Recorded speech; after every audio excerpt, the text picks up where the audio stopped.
México, una tierra de volcanes imponentes, selvas profundas, desiertos interminables y montañas que tocan las nubes, comienza su historia hace más de 35.000 años, cuando los primeros grupos humanos llegaron caminando desde el norte, cruzando territorios helados y desiertos, para instalarse en este territorio que hoy llamamos México. Esos primeros habitantes eran cazadores y recolectores que seguían manadas de mamuts, bisontes gigantes y venados, dejando puntas de piedra tallada, raspadores y herramientas de obsidiana en cuevas como la de Coxcatlán en Puebla, la cueva de Tlapacoya en el Valle de México y otros refugios en el desierto de Sonora. Pasaron miles de años hasta que, alrededor del año 7000 a.C., comenzaron a experimentar con plantas silvestres, aprendiendo poco a poco a cultivar el maíz, el frijol, la calabaza, el chile, el aguacate y el amaranto, alimentos que todavía hoy son la base de la comida mexicana. Para el año 2500 a.C.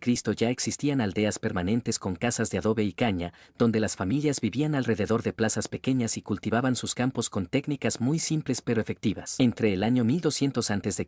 y el año 400 a.C. apareció una de las culturas más misteriosas y fundacionales de toda Mesoamérica, los olmecas.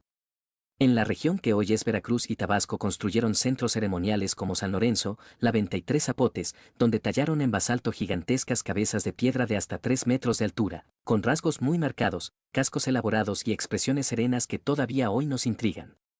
Los olmecas trabajaron el jade con una precisión asombrosa, crearon altares, estelas y pequeños objetos de cerámica que representaban jaguares, serpientes y figuras híbridas entre humanos y animales, y establecieron las bases religiosas, artísticas y políticas que luego heredarían casi todas las culturas siguientes en Mesoamérica. Después de los olmecas surgieron varias civilizaciones brillantes al mismo tiempo.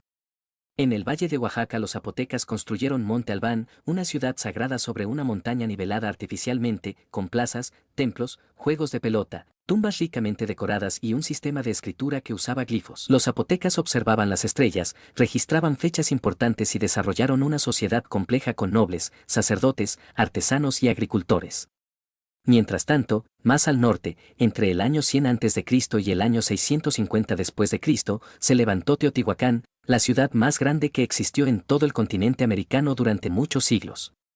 Teotihuacán tenía más de 125.000 habitantes en su apogeo, calles rectas organizadas en cuadrícula, enormes pirámides como la del Sol y la de la Luna, la calzada de los muertos que conectaba los principales templos, palacios con murales llenos de color, talleres de obsidiana, talleres de cerámica y un mercado central donde se intercambiaba todo tipo de bienes. La influencia de Teotihuacán llegó hasta lo que hoy es Guatemala, Honduras y el centro de México, llevando consigo ideas arquitectónicas, religiosas y comerciales. En la península de Yucatán y en las tierras altas de Chiapas y Guatemala florecieron los mayas, una civilización que dejó un legado intelectual impresionante. Entre el año 250 y el año 900 después de Cristo, durante el periodo clásico, los mayas construyeron ciudades-estado espectaculares como Palenque, con el Palacio de las Inscripciones y la tumba de Pacal el Grande, Chichén Itzá, con su castillo y su cenote sagrado, Tikal, con pirámides altísimas que se elevan sobre la selva, Calakmul, Uxmal, Copán, Quiriguá y muchas más. Los mayas desarrollaron un sistema de escritura jeroglífica muy complejo, libros hechos de corteza de árbol, un calendario muy preciso que combinaba el calendario solar de 365 días con el calendario ritual de 260 días, el concepto del cero como número, cálculos astronómicos exactos que predecían eclipses y movimientos de Venus, matemáticas avanzadas y una arquitectura llena de simbolismo. Después del colapso del periodo clásico maya, que ocurrió entre los siglos IX y X, surgieron nuevos centros de poder. En el Valle de México los toltecas establecieron su capital en Tula alrededor del año 900 después de Cristo, dejando columnas en forma de guerreros atlantes, frisos de serpientes emplumadas y una influencia militar y artística que luego sería adoptada por los mexicas. Hacia el siglo XIII llegaron al Valle de México los mexicas o aztecas, un grupo nómada que según sus propios relatos venía de un lugar mítico llamado Aztlán.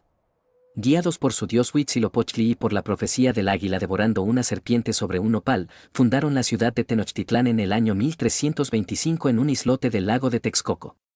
Con el tiempo convirtieron ese islote en una de las ciudades más grandes y hermosas del mundo de entonces, con 200.000 habitantes o más, calzadas anchas que conectaban la isla con la tierra firme, acueductos que traían agua dulce desde Chapultepec, chinampas flotantes que producían maíz, frijol, chile y flores todo el año, canales navegables por canoas, Mercados enormes como el de Tlatelolco donde se vendía casi cualquier cosa imaginable, palacios llenos de tesoros, jardines botánicos y el Templo Mayor, una doble pirámide dedicada a Huitzilopochtli y Tlaloc donde se realizaban ceremonias para mantener el equilibrio del universo. Bajo gobernantes como Itzcoatl, Moctezuma I, Axayácatl, Tizoc, Ahuizotl y Moctezuma II, los mexicas crearon un imperio que dominaba gran parte de Mesoamérica, recibiendo tributos en forma de plumas de quetzal, oro, jade, cacao, algodón, pieles de jaguar y otros bienes de pueblos sometidos. El 16 de noviembre del año 1519 Hernán Cortés y unos 500 hombres desembarcaron en la costa de Veracruz. Con la ayuda de la Malinche como intérprete y de miles de indígenas que odiaban el dominio mexica, especialmente los tlaxcaltecas, Cortés llegó a Tenochtitlán el 8 de noviembre del mismo año y fue recibido con gran ceremonia por Moctezuma II. Pero las tensiones crecieron rápidamente. Después de la muerte de Moctezuma en el año 1520, los españoles fueron expulsados de la ciudad en la famosa Noche Triste. Sin embargo, al año siguiente regresaron con miles de aliados indígenas y sitiaron Tenochtitlán durante 93 días. El 13 de agosto del año 1521 cayó la ciudad y con ella el imperio mexica. Comenzó entonces el periodo colonial. Durante los siguientes 300 años el territorio se llamó Nueva España y fue gobernado desde la Ciudad de México, que se construyó sobre las ruinas de Tenochtitlán. La corona española impuso el sistema de encomiendas, repartimientos y haciendas. Las minas de plata en Zacatecas, Guanajuato, Taxco, San Luis Potosí y Pachuca produjeron cantidades enormes de metal que financiaron la economía del Imperio español. Se levantaron catedrales majestuosas en estilo barroco, como la de la Ciudad de México, Puebla, Oaxaca y Guadalajara, conventos fortificados en regiones indígenas, acueductos, hospitales, colegios y la Real y Pontificia Universidad de México, fundada en el año 1551. La evangelización fue masiva y creó un sincretismo profundo. La Virgen de Guadalupe apareció en el Cerro del Tepeyac en diciembre del año 1531, convirtiéndose en el símbolo más poderoso de unión entre lo indígena y lo español. Surgió una sociedad muy estratificada, peninsulares en la cima, criollos, mestizos, indígenas y africanos esclavizados que trabajaban en minas, haciendas y obrajes. Hubo rebeliones indígenas, como las de los mayas, los tarahumaras y los yaquis, y revueltas de esclavos. Hacia finales del siglo XVIII las ideas de la Ilustración, la independencia de Estados Unidos y la Revolución Francesa comenzaron a llegar a los criollos.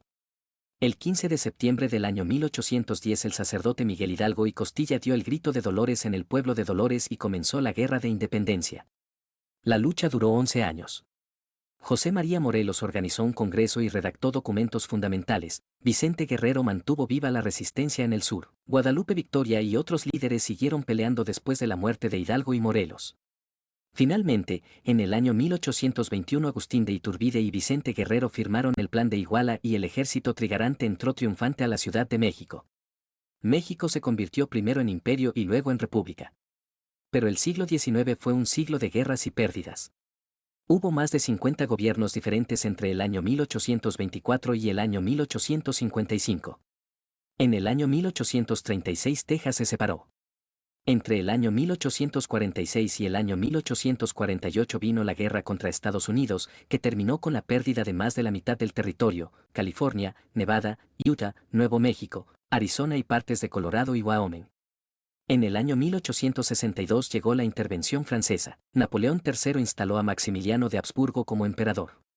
Benito Juárez encabezó la resistencia republicana desde el norte, y en el año 1867 Maximiliano fue fusilado en el Cerro de las Campanas en Querétaro. Juárez regresó al poder y aplicó las leyes de reforma, separación entre iglesia y Estado, nacionalización de bienes eclesiásticos, registro civil, matrimonio civil y cementerios laicos. Después de Juárez llegó el largo gobierno de Porfirio Díaz, que duró desde el año 1876 hasta el año 1911, con una breve interrupción.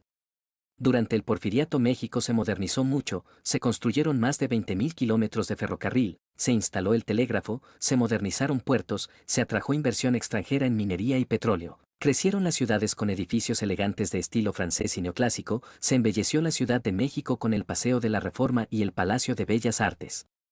Pero esa modernización tuvo un costo altísimo, la tierra quedó concentrada en pocas manos, los peones vivían en condiciones casi de esclavitud, los indígenas perdieron sus tierras comunales y la desigualdad era extrema. El 5 de octubre del año 1910 Francisco I. Madero lanzó el Plan de San Luis y llamó a la revolución. Emiliano Zapata en Morelos levantó a los campesinos con el lema Tierra y Libertad. Pancho Villa en el norte organizó la División del Norte. Pascual Orozco, Venustiano Carranza, Álvaro Obregón y muchos otros se unieron. Porfirio Díaz renunció en mayo del año 1911. Pero la revolución duró más de 10 años, llena de traiciones, asesinatos y guerras entre facciones. Madero fue asesinado en el año 1913, Zapata en el año 1919, Carranza en el año 1920, Villa en el año 1923 y Obregón en el año 1928. Sin embargo, de esa lucha surgió la Constitución del año 1917, que todavía rige al país, incluye reparto de tierras, derechos laborales, educación laica y gratuita, nacionalización de recursos naturales y soberanía sobre el subsuelo. En el año 1938 Lázaro Cárdenas expropió la industria petrolera y creó Petróleos Mexicanos. Entre los años 1940 y 1970 se vivió el llamado Milagro Mexicano, crecimiento económico constante, industrialización, urbanización rápida, expansión de la clase media, construcción de grandes obras públicas como la Ciudad Universitaria, el Museo Nacional de Antropología, el Estadio Azteca y muchas carreteras. Pero también hubo autoritarismo del Partido Revolucionario Institucional durante 71 años, represión del movimiento estudiantil del año 1968, especialmente en Tlatelolco el 2 de octubre, crisis económica en el año 1982, fraude electoral en el año 1988, levantamiento del Ejército Zapatista de Liberación Nacional en Chiapas en el año 1994. La alternancia llegó el 2 de julio del año 2000 con la victoria de Vicente Fox del Partido Acción Nacional. Luego llegaron Felipe Calderón, con la guerra contra el narcotráfico que dejó cientos de miles de muertos y desaparecidos, Enrique Peña Nieto con la reforma energética, y en el año 2018 Andrés Manuel López Obrador con su proyecto de la Cuarta Transformación. Hoy, en febrero del año 2026, México es un país de contrastes muy profundos, sigue habiendo violencia ligada al crimen organizado, pobreza en muchas regiones, migración masiva hacia el norte, problemas de agua y cambio climático, polarización política y desafíos económicos. Pero también es un país lleno de vida, creatividad y resistencia. Su cocina, con el maíz como centro, declarada Patrimonio de la Humanidad, incluye tacos, mole, tamales, pozole, chiles en nogada, cochinita pibil, barbacoa y mezcal. Sus tradiciones como el Día de Muertos llenan de color los cementerios y las casas con cempasúchil, calaveras de azúcar y ofrendas. Su música va del mariachi al norteño, del son jarocho al huapango, del corrido al rock en español y al trap. Sus artesanías, textiles y alfarerías siguen vivas en Oaxaca, Chiapas, Puebla, Jalisco y Michoacán. Sus paisajes van del desierto de Sonora a las selvas lacandonas, de las playas del Caribe a las cumbres nevadas del Popocatépetl y el Iztaccíhuatl. Así ha sido México, una nación que nació de civilizaciones brillantes, resistió conquistas y guerras, se reinventó una y otra vez en revoluciones y reformas, y hoy, en pleno siglo XXI, continúa siendo un lugar de belleza abrumadora, dolor profundo y esperanza inquebrantable, un país cuya historia todavía está siendo escrita por cada mexicano y cada mexicana que vive, trabaja, canta, cocina, llora y sueña en esta tierra de mil colores.